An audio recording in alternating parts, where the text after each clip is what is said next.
My husband left our child and me while there was an intruder in our house. My husband Troy always talked about being the man of the house. That's what husbands do, Lily. We protect our families. He'd puff out his chest at neighborhood barbecues, telling everyone how he'd handle any threat to his family. These criminals wouldn't know what hit them. October 15th, 2:47 a.m., glass breaking downstairs. I shook Troy awake. Someone's in the house.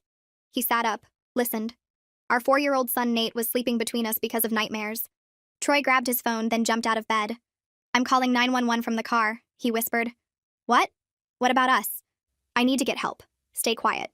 He was already pulling on his shoes. "Troy, don't leave us here. I'll be right outside. I can flag down the cops faster." He slipped out the bedroom door. I heard his footsteps on the stairs, the back door opening, his car starting. He drove away. I grabbed Nate, locked us in the bathroom, and called 911 myself while someone ransacked our living room. The intruder left after taking our TV and my grandmother's jewelry. Police arrived 12 minutes later. Troy pulled up right behind them. "Thank God you're safe," he said, hugging me in front of the officers. "Smart thinking, getting back up," one cop told him. Troy nodded like he'd orchestrated the whole response. The next morning, he explained his strategy over breakfast. "Listen, Lily. One person needed to get to safety to ensure help arrived. Basic survival tactics. You left your son. To save him. What if I'd stayed and the guy came upstairs? Then we'd all be victims. I made the tactical choice. The coward's choice. Don't be emotional about this. Men think strategically. Women just react." When my sister asked what happened, Troy told her, "I coordinated with law enforcement while Lily panicked in the bathroom. At his brother's house, he became the hero who outsmarted a burglar. You have to think 3 steps ahead in these situations. I started taking self-defense classes." Troy laughed. "Lily's learning karate now. Guess she doesn't trust me to protect her." "Exactly right," I said. He stopped laughing. I installed new locks, security system, motion lights. Troy complained about the expense. "We already got robbed once. Lightning doesn't strike twice." I bought a baseball bat for the bedroom. Troy moved it to the garage. "You'll hurt yourself swinging that around." I moved it back. I taught Nate our new safety plan. If anything happens, we go to the bathroom, lock the door, call 911. We practiced until he knew it perfectly. Troy called it paranoid. You're scaring the kid with your doomsday prep. 3 years passed. I kept training. Troy kept talking. He'd retell the burglar story at every gathering, each version making him more heroic. I had to make a split-second decision to save my family. Meanwhile, he'd gained 40 pounds and couldn't run up our stairs without wheezing. His idea of home security was leaving the porch light on. Last month, Troy was staying at his brother Keith's house while Keith was traveling. Just Troy alone, watching the place. 3 a.m., someone broke in through the sliding door. Troy called me, whispering, panicked. "Lily, someone's in Keith's house. I'm in the bedroom. What do I do?" "Call 911. "I can't. They'll hear me." "Can you call for me?" "Where's your tactical thinking, Troy?" "This isn't funny. I'm scared." "Just get to your car. Flag down the cops yourself." "I can't get to the car. They're downstairs." One person needs to get to safety to ensure help arrives. Remember? Basic survival tactics. Lily, please. Men think strategically. Don't be emotional about this. Are you seriously doing this right now? I'm 3 steps ahead like you taught me. The intruder took Keith's golf clubs and laptop while Troy hid in a closet for 40 minutes. He called 911 himself eventually, whisper crying to the dispatcher. Keith's security camera caught Troy sneaking out the back window after the burglar left, falling into the bushes, Army crawling to hide behind the trash cans until police arrived. Keith sent me the footage. I didn't share it anywhere, didn't need to. Troy's own retelling gave him away. The guy was huge, probably armed. I had to wait for the right moment. Just like you waited for the right moment with us? I asked. That was different. How? I had a plan then. What was the plan, Troy? Drive away and hope we figured it out? He started sleeping on the couch after that. Then the unexpected happened. Troy cleared his throat from the couch where he'd been sleeping for the past week. I was making breakfast for Nate when Troy appeared in the kitchen doorway wearing the same shirt he'd had on yesterday. He leaned against the doorframe with his arms crossed. I poured milk into Nate's cereal bowl and didn't look up. Troy shifted his weight and scratched his stomach through his wrinkled shirt. He opened his mouth twice before any words came out. He said he'd been thinking about our marriage and believed we should try counseling to work through this rough patch. I set the milk carton down harder than I meant to. The word rough patch hung in the air between us like he'd just described a minor disagreement about paint colors. Nate looked up from his cereal with milk dripping off his spoon. Troy kept talking about how all marriages go through difficult times, and the mature thing would be to get professional help. I stared at him standing there in his dirty shirt, acting like I was the one with the problem. He said a good counselor could help us communicate better and understand each other's perspectives. I turned off the stove and faced him fully for the first time in days. My voice came out flat and cold when I told him there was nothing to work through. He was a coward who abandoned his family twice, and I was done pretending otherwise. Troy's face went red and he pushed off from the doorframe. He said I was being dramatic about tactical decisions he made under pressure. His voice got louder as he explained again how we had to think strategically in dangerous situations. I told Nate to take his cereal to his room and watch cartoons. Nate grabbed his bowl and left without arguing because even at 4 years old he could feel the tension. Troy followed me as I walked to the living room. He kept saying I didn't understand how men had to make hard choices to protect their families. I picked up his pillow from the couch and threw it at him. It hit his chest and fell to the floor between us. I said the only thing he protected was himself, and I was finished listening to his excuses. The next morning, I waited until Troy left for work before I called Lorraine. My hands shook as I dialed her number. She answered on the second ring, and I said 3 words. I want a divorce. Lorraine didn't ask if I was sure or tell me to think about it. She said she'd be right over and hung up. 30 minutes later, her car pulled into my driveway. She came through the front door carrying a notebook and her purse. We sat at my kitchen table and she pulled out a business card for Richard Hernandez. Her friend had used him for her divorce 2 years ago and said he was tough but fair. Lorraine opened her notebook and started writing. She asked about our mortgage and I told her we still owed about $200,000. She asked about bank accounts and I explained we had one joint checking account and separate savings accounts. She asked about my job and I told her I made decent money as an office manager. She wrote everything down in neat columns. She asked if Troy had ever hit me and I said no. She asked if he'd ever threatened me and I said no. She asked what grounds I had for divorce and I laughed without any humor in it. Abandonment felt too dramatic, but it was the truth. Lorraine kept writing and asking questions. Did we have any property besides the house? Did Troy have retirement accounts through his work? Did I have documentation of his income? I answered everything while Nate played with blocks in the living room. We made a list of every document I would need to gather. Pay stubs from the last 6 months. Tax returns from the last 3 years. Mortgage statements and utility bills. Bank statements going back a year.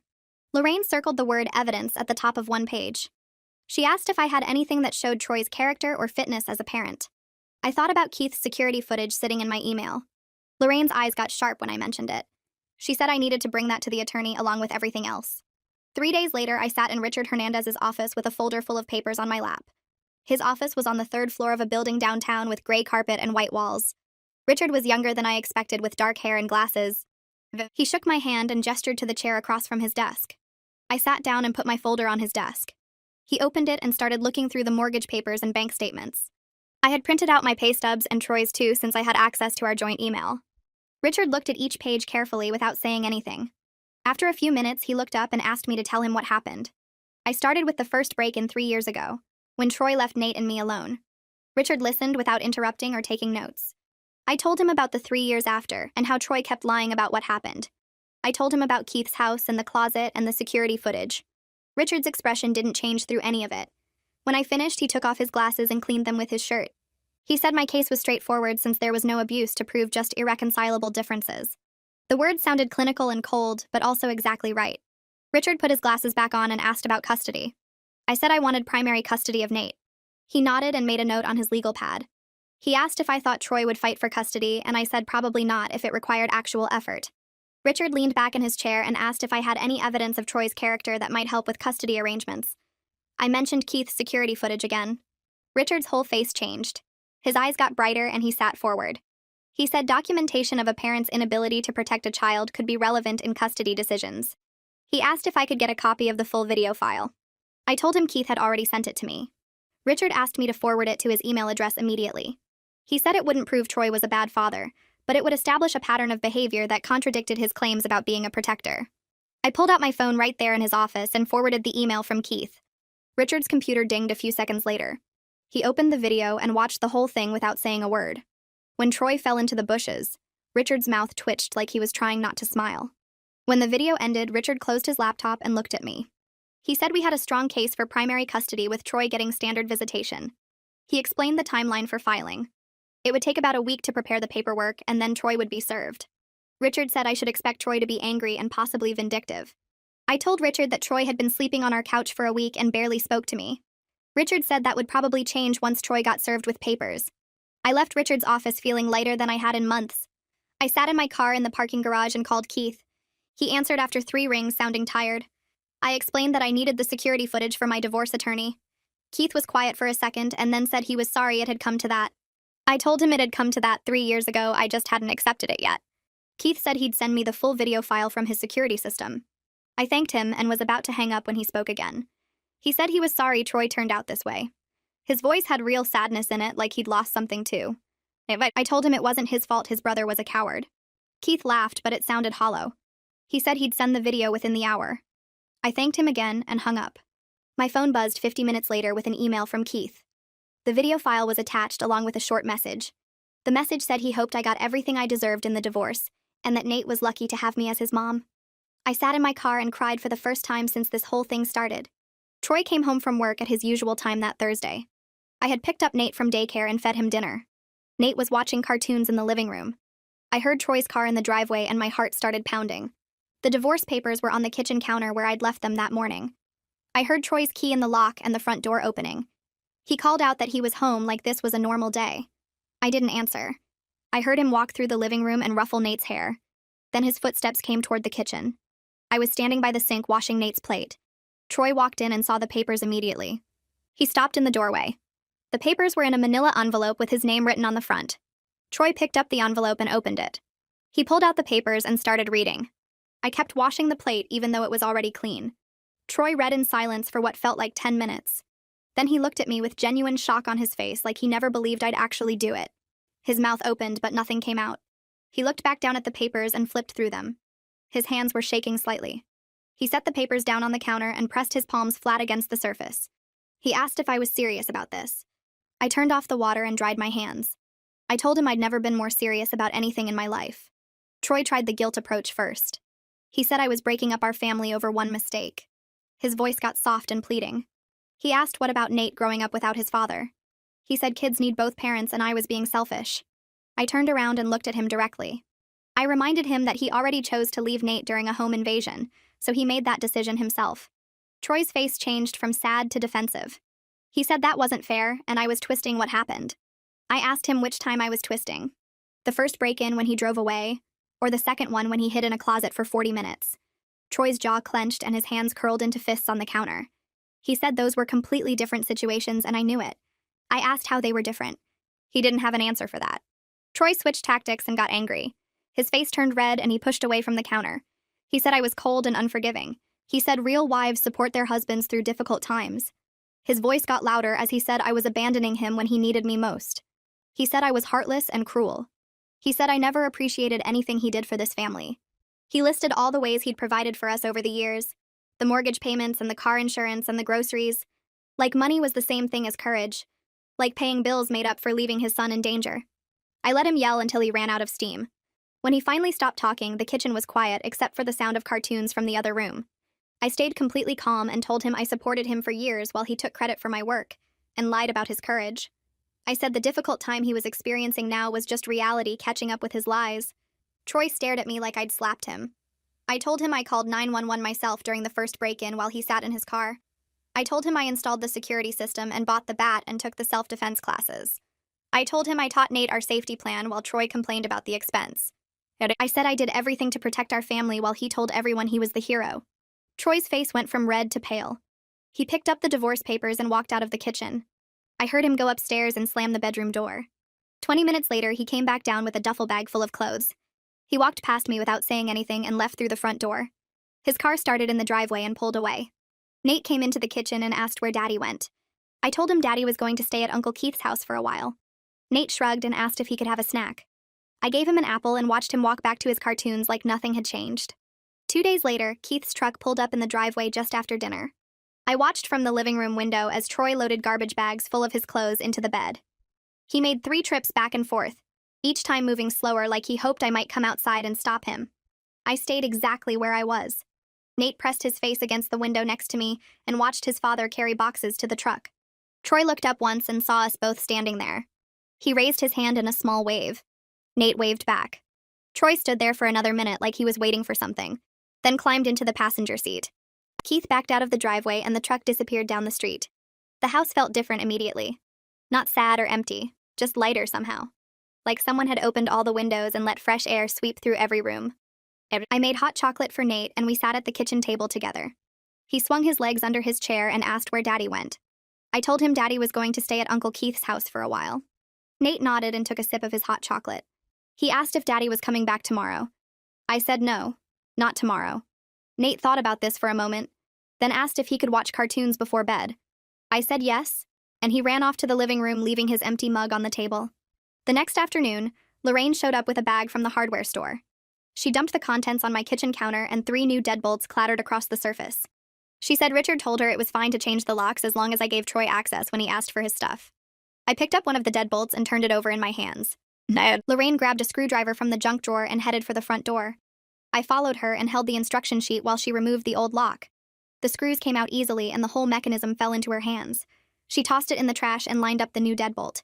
I read the instructions out loud and she worked quickly, drilling new holes where they were needed. Within 20 minutes, the front door had a shiny new lock that Troy's key would never open. We moved to the back door next, then the door from the garage into the house. Lorraine tested each lock 3 times to make sure it worked smoothly. She handed me the new keys and I slipped them onto my keyring. She said it felt good to do something practical after all the legal paperwork. I agreed and thanked her for coming over. She said that's what sisters do, then asked if I wanted her to stay for dinner. I told her I needed to talk to Nate alone tonight. After Lorraine left, I found Nate building a tower with his blocks in the living room. I sat down on the floor next to him and helped him add pieces to the top. He concentrated hard on making it perfectly straight. When the tower was as tall as his shoulder, I told him I needed to talk to him about something important. He looked at me with his big eyes and waited. I said Mommy and Daddy were going to live in different houses now. He asked if Daddy was mad at us. I said no, Daddy wasn't mad, but sometimes grown-ups decide they're happier living apart. Nate asked if he did something wrong. My chest tightened and I pulled him into my lap. I said he didn't do anything wrong at all and both Mommy and Daddy love him very much. He was quiet for a minute, then asked if he could bring his toys to both houses. I promised him yes. He could take whatever toys he wanted to Daddy's house and back home again. He seemed satisfied with this answer and wiggled out of my lap to keep building. He added 3 more blocks to his tower before asking if he could have macaroni for dinner. I said yes and got up to start cooking. Troy's mother called while I was draining the pasta. Her voice came through the phone already crying. She said I was destroying her son and breaking up the family over nothing. She said Troy made one mistake and I was punishing him forever. She said Nate needed his father in the house and I was being selfish. I held the phone away from my ear and poured the macaroni into a bowl. She kept talking about how hard Troy worked to provide for us, and how ungrateful I was. She said her son deserved better than a wife who gave up on their marriage. I let her talk for exactly 2 minutes while I stirred butter into Nate's macaroni. When she called me selfish for the 3rd time, I said I had to go and hung up. The phone rang again immediately. I turned it off and brought Nate his dinner. 3 days later, I walked into the gym for my regular class. Kira was setting up the training mats and looked up when I came in. She smiled and said I looked different somehow. I asked what she meant, and she said I seemed lighter, like a weight had lifted off my shoulders. I dropped my bag by the wall and told her I filed for divorce. Kira's face broke into a huge grin, and she crossed the mat in 3 long steps. She held up her hand for a high five, and I smacked my palm against hers. The sound echoed through the empty gym. She said it was about time and asked how I felt. I said I felt free for the first time in years. Kira said she could tell and that I'd been carrying Troy's fear around like it was my own. Other students started arriving and we began the warm-up, but I couldn't stop smiling. During partner drills, I moved faster and hit harder than I had in months. Kira noticed and called out encouragement across the mat. After class, she asked if I wanted to grab coffee sometime. I said yes, and we exchanged numbers. Richard called 4 days after that while I was making lunch. He said Troy hired an attorney and filed a response to the divorce petition. I asked what it said, and Richard explained that Troy was requesting joint custody with equal parenting time. He asked if I was comfortable with that arrangement given Troy's history. I said absolutely not. I told Richard I wanted primary custody with Troy getting supervised visitation at first. Richard asked if I had specific concerns about Troy's parenting. I reminded him about the break-in and how Troy left me and Nate alone in the house. I said Troy had never been alone with Nate for more than a few hours, and I didn't trust him to keep our son safe. Richard said those were valid concerns and he would draft a custody proposal. He said to expect Troy's attorney to push back hard. The letter arrived 6 days later. Richard called and read it to me over the phone. Troy's attorney called my custody request unreasonable and said it showed I was trying to alienate Nate from his father. The letter threatened to bring up my security measures as evidence of my unstable mental state. It said my paranoia about home safety demonstrated an inability to think rationally. Richard laughed while he read that part. I asked what was funny, and he said this strategy was going to backfire badly on Troy's attorney. He explained that my security preparations showed responsible parenting, especially since we actually were robbed. Richard said he would respond with documentation of everything I'd done to protect our family while Troy did nothing. I spent the next 2 days gathering evidence. I pulled out receipts for the security system, the new locks, the motion lights. I found my records from the self-defense classes showing 3 years of consistent training. I wrote down the safety plan I taught Nate and how we practiced it together. I documented the baseball bat Troy tried to hide in the garage. I made copies of the police report from our break-in. I printed out emails where Troy complained about the expensive security measures. I put everything in a folder and dropped it off at Richard's office. He flipped through the pages and nodded with approval. He said this painted a clear picture of a mother who took reasonable steps to protect her child while the father dismissed her concerns. He said Troy's attorney just handed us the custody case. 2 months crawled by with lawyers exchanging letters and filing motions. Richard kept me updated on every development but said we needed to wait for the mediation date. Finally, the notice arrived in the mail. We had a mediation session scheduled for the following Tuesday at 10 in the morning. I took the day off work and dropped Nate at Lorraine's house. I arrived at the mediator's office 15 minutes early and sat in my car rehearsing what I wanted to say. Richard pulled up right on time and we walked in together. The waiting room had gray carpet and uncomfortable chairs. Troy was already there in a suit that looked new. He sat up straight with his hands folded on his lap, trying to look confident. His attorney sat next to him reviewing papers. The mediator called us into the conference room and we all took seats around a long table. The mediator introduced herself and explained how the process would work. She said we were here to discuss custody arrangements and hopefully reach an agreement. She looked at Troy and asked him to explain his position. Troy launched into a speech about being an involved father who wanted equal time with his son. The mediator listened and made notes. Then she looked up and asked Troy to explain the security footage from Keith's house. Troy's face went pale and his confident expression cracked. He glanced at his attorney, who looked just as surprised by the question. Troy cleared his throat and said the incident at Keith's house was taken out of context. He said he made a strategic decision to wait for the right moment to call for help. The mediator cut him off and asked why he didn't call for help from inside the closet. Troy stammered and said he was afraid the intruder would hear him. The mediator asked if he had his phone with him in the closet. Troy said yes. The mediator asked why he didn't text for help or use any silent method to contact police. Troy's mouth opened, but no sound came out. His attorney leaned over and whispered something urgent in his ear. Troy's shoulders slumped. The mediator pulled out her folder of documents and flipped through several pages of my security preparations. She asked Troy directly why he moved the baseball bat from the bedroom to the garage. Troy shifted in his chair and repeated his earlier claim about me hurting myself with it. The mediator wrote something on her notepad that made Troy's attorney close his eyes briefly and shake his head. Richard caught my eye and gave the tiniest nod. The mediator asked several more questions about my self-defense training, the security system installation, and the safety plan I taught Nate. Troy tried to interrupt twice to explain his perspective, but his attorney touched his arm to stop him. After 90 minutes of questioning, the mediator announced we would break for lunch and reconvene at 1 o'clock. Richard and I walked to a sandwich shop 2 blocks away. He ordered a turkey club and I got a salad I barely touched. Richard told me the mediation was going extremely well from our perspective. Troy's credibility was destroyed and his attorney knew it. Richard expected them to accept my custody terms rather than risk going to court where a judge would hear about Keith's security footage and Troy's pattern of abandoning his family during emergencies. He said Troy's attorney was competent enough to recognize a losing position when he saw one. I asked what would happen if Troy refused to accept reasonable terms. Richard said we would go to court, present all our evidence, and let a judge decide, but he was confident Troy's attorney would advise against that strategy. We finished eating and walked back to the mediator's office. Troy and his attorney were already in the waiting room when we arrived. Troy wouldn't look at me. The mediator called us back into the conference room at 1:15. Before she could start speaking, Troy's attorney requested a private conversation with Richard. The 2 lawyers stepped out into the hallway and closed the door behind them. Troy stared at the table. I sat perfectly still and waited. The mediator made notes on her laptop. 20 minutes passed in near silence except for the sound of her typing. Finally, the door opened and both attorneys returned. Troy's attorney looked resigned as he sat down next to his client. Richard took his seat next to me with a completely neutral expression. Troy's attorney announced they would accept primary custody with me and standard visitation for Troy. Troy's face went red and he started to protest, but his attorney cut him off with a firm look. The mediator asked if both parties agreed to move forward with custody arrangements.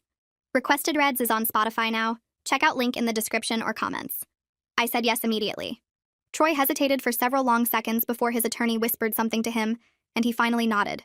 The mediator pulled out a calendar and started working out a visitation schedule. She proposed Troy would get Nate every other weekend from Friday evening until Sunday evening, plus 1 weeknight dinner visit per week. Troy tried to argue that he wanted more time, that he deserved equal custody as Nate's father. His attorney leaned close and spoke quietly but firmly in his ear. Troy's jaw clenched, but he stopped arguing. The mediator asked me if the proposed schedule was acceptable. I said yes, as long as Troy picked up and dropped off Nate on time and gave me 24 hours notice if he needed to cancel a visit. The mediator added those conditions to the agreement. She typed everything up on her laptop and printed 2 copies for us to review. Richard read through the entire document carefully before sliding it over to me. I scanned the pages and everything looked correct. Troy signed his copy without reading it. I signed mine and dated it at the bottom. The mediator collected both documents and said she would file them with the court by the end of the week. Walking to my car after the mediation, I felt something lift from my chest that I didn't even know I was carrying. Troy's lies finally caught up with him in a way he couldn't talk his way out of. A mediator and his own attorney heard him try to justify abandoning his family and removing safety equipment from our home. They saw through every excuse and strategic explanation he offered. The custody arrangement gave me exactly what I wanted, while Troy got the minimum standard visitation that any non-custodial parent receives. I sat in my car for several minutes before starting the engine, just breathing and letting the reality sink in. My phone buzzed with a text from Lorraine asking how it went. I texted back that I got primary custody and would tell her everything later. She responded immediately with 3 champagne glass emojis and said she was taking me out to celebrate. Lorraine picked me up at 7 that evening and drove us to a nice restaurant downtown with cloth napkins and actual wine glasses instead of the cheap ones we usually drank from at home. We ordered a bottle of wine and clinked our glasses together. Lorraine told me she was proud of how strong I had become over the past few years. She said watching me take self-defense classes and install security systems and finally stand up to Troy's manipulation showed real courage. I told her I didn't feel particularly courageous. I just got tired of being scared and started doing something about it. She said that's exactly what courage is. We talked about the mediation and laughed about Troy's attorney trying to use my security preparations against me. Lorraine said any reasonable person would see those as responsible parenting choices, especially after we were actually robbed. I realized she was right about something else too. I wasn't the same person who married Troy 7 years ago.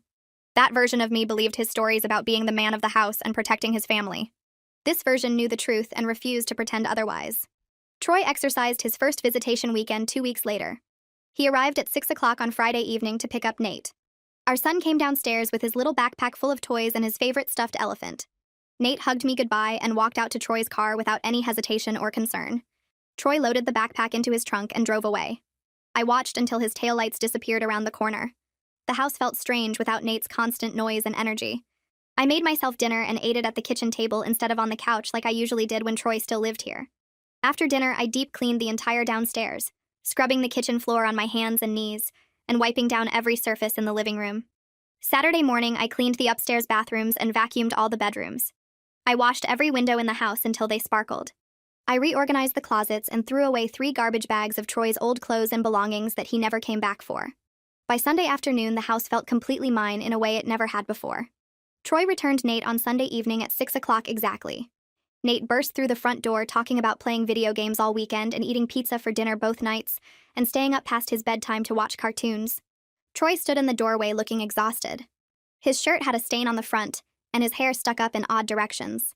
I asked if everything went okay. Troy said it was fine, just tiring. I realized he had never actually had to parent alone for 2 full days before.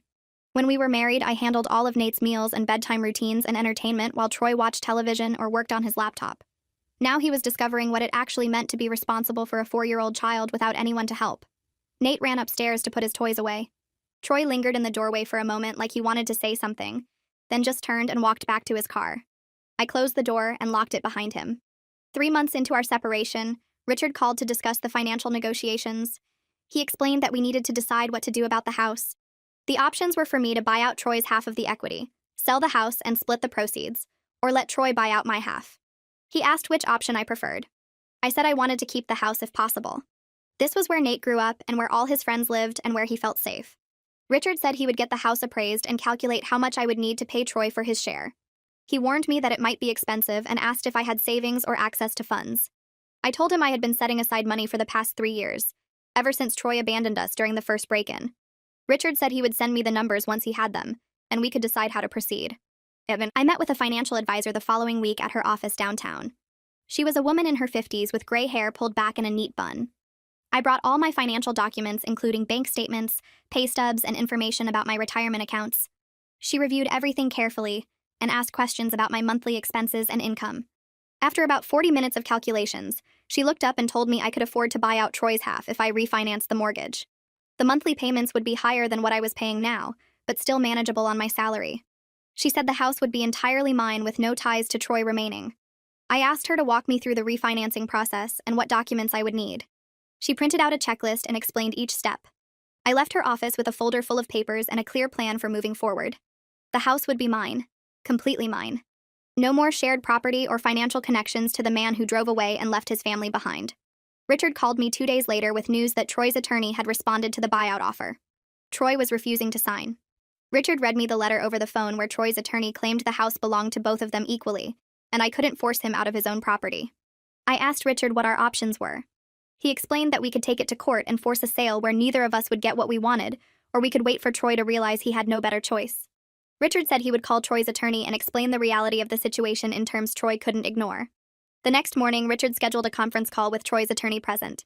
Richard laid out the numbers showing that forcing a sale would cost both of us thousands in realtor fees and closing costs. He explained that my offer gave Troy fair market value for his half with none of the hassle or expense.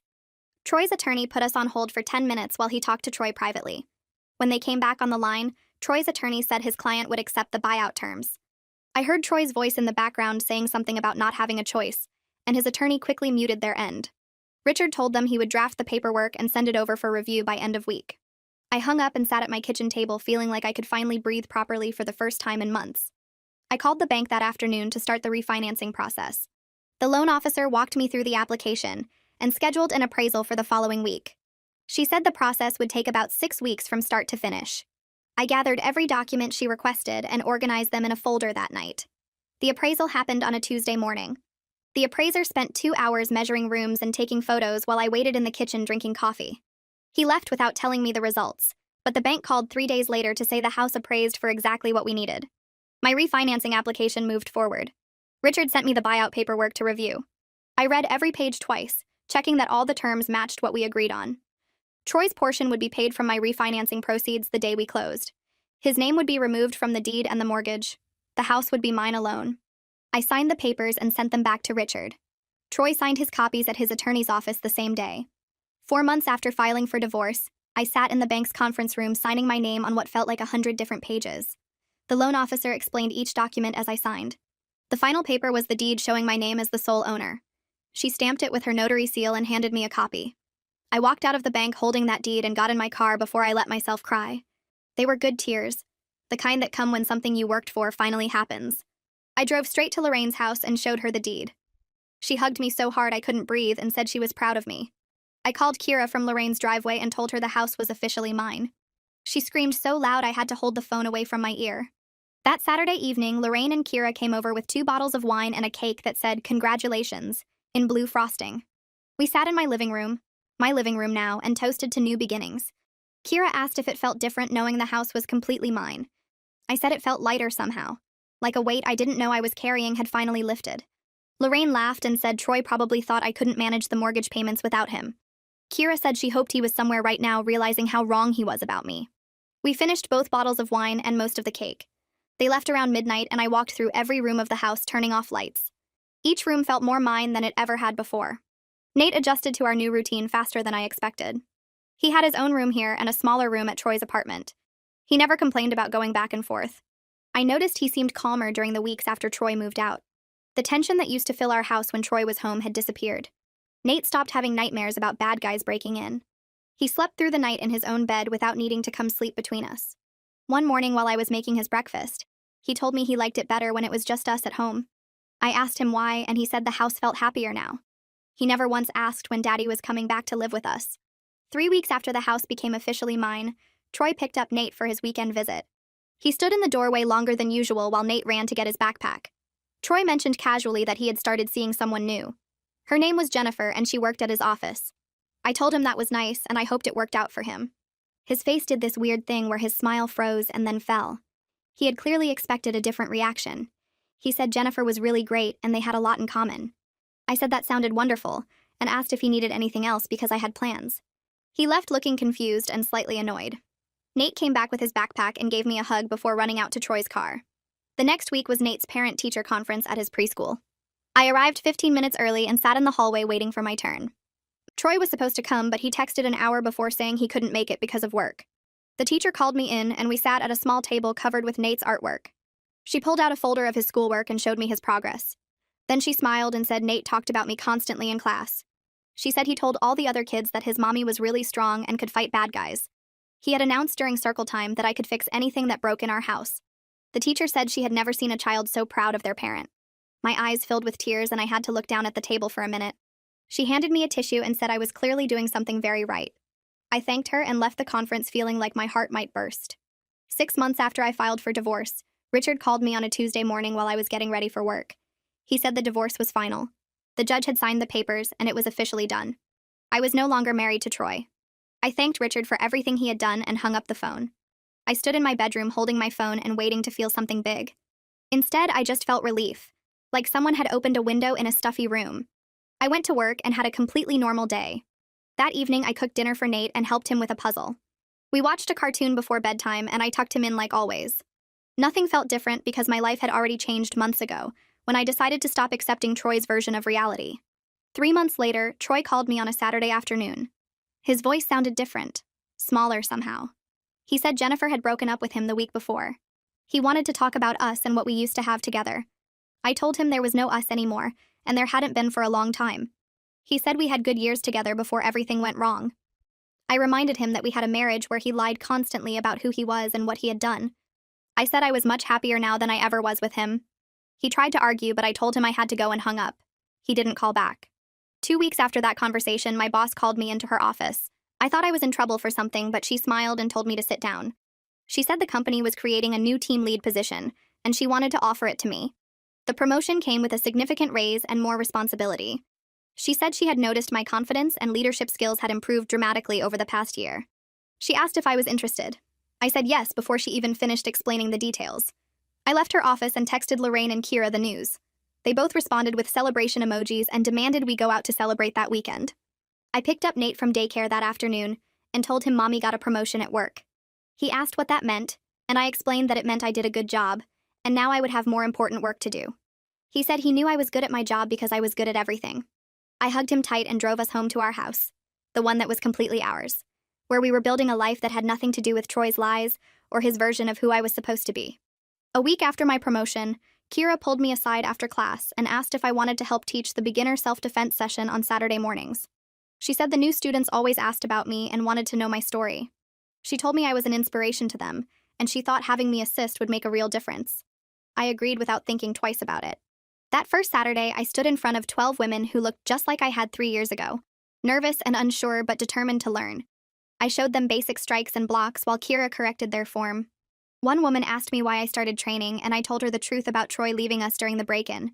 I watched their faces change as they realized I wasn't just some fitness person teaching moves. I was someone who actually needed these skills. After class, 3 of them thanked me and said hearing my story made them feel less alone. I drove home feeling like I had found something I was meant to do. The following weekend, Troy was supposed to pick up Nate on Friday evening, but he texted at 4 saying something came up at work and he couldn't make it. Nate shrugged when I told him and asked if his friend from daycare could come over for a sleepover instead. I called the friend's mom and set it up. 2 weeks later, Troy canceled again with the same excuse about work. Nate barely looked up from his coloring book when I told him. He just asked if we could make pancakes for breakfast and watch cartoons all morning. I said yes, and realized my son was completely fine without his father's presence.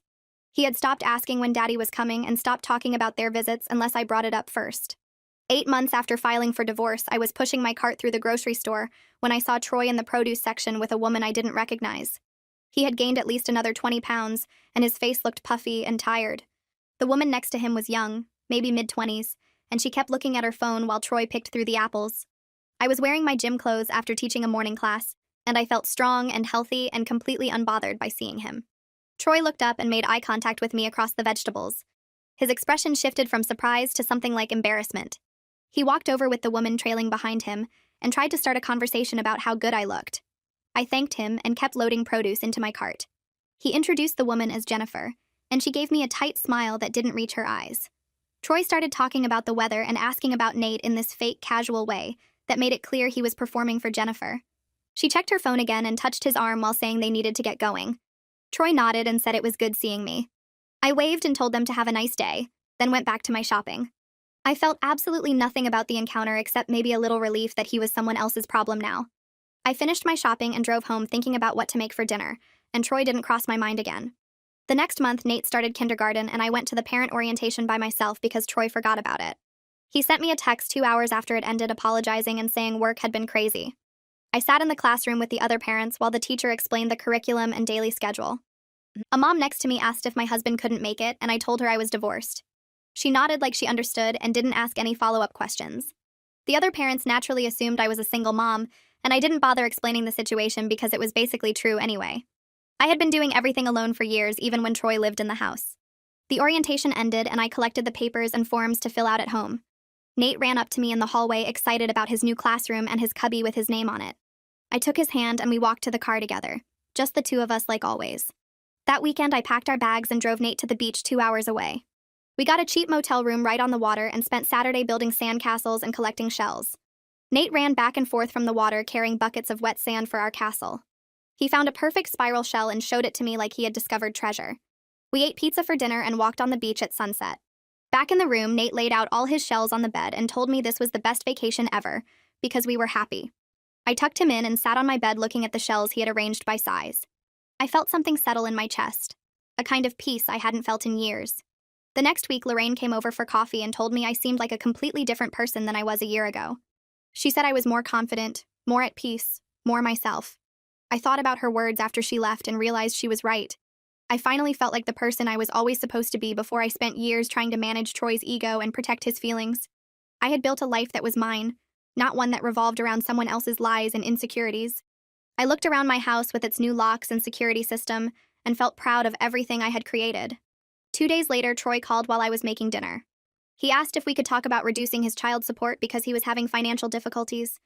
I told him to contact Richard and hung up. Richard called me the next morning and said he had reviewed Troy's financial records that Troy was required to provide. Richard explained that Troy's spending on entertainment and dining out had actually increased over the past few months, not his necessary expenses. Richard told Troy's attorney the answer was no and sent me an email confirming everything. I texted back a thank you and went back to work without giving it another thought. 10 months after filing for divorce, I was teaching my regular Wednesday evening self-defense class when a new student mentioned during the warm-up that her husband kept talking about protecting her, but never actually did anything practical about home security. She said he just made promises and told her not to worry. I shared my story about Troy and the break-in and his pattern of talking big but doing nothing. After class, the new student thanked me and said hearing that helped her see her situation more clearly. 2 other women came up and thanked me for being honest about what I went through. I drove home feeling like my experience was actually helping people, turning something terrible into something useful. The following Monday, Kira called me into her office before class started. She offered me a permanent position as an assistant instructor at the gym. The pay wasn't much, maybe $300 a month, but it was fulfilling work that fit perfectly around my main job and Nate's schedule. I accepted immediately, and Kira smiled and said she knew I would be perfect for it. I taught my class that evening as an official instructor and felt like another piece of my new life had fallen into place. I spent the next week developing the safety plan workshop idea. I called it Family Safety Basics and designed it around practical steps parents could take without needing years of training. The first flyer went up at the gym on Monday morning. By Wednesday afternoon, Kira told me 12 people had signed up. I added a second session for the following week, and that filled up too. The first workshop happened on a Saturday morning in the gym's conference room. Parents arrived with notebooks and worried expressions. I taught them how to create escape routes, where to position phones for emergencies, how to practice with kids without scaring them. A mom in the back row asked what to do if her husband refused to take safety seriously. I told her to prepare anyway and make sure her kids knew the plan. Several people thanked me afterward, and 3 asked when the next session would be. That night, Nate climbed into bed and asked me to check under it for monsters like always. I looked and told him it was clear. He pulled his blanket up and said he liked our house because he knew what to do if something scary happened. I asked him what he meant. He explained that some of his friends at the school didn't have special plans like ours.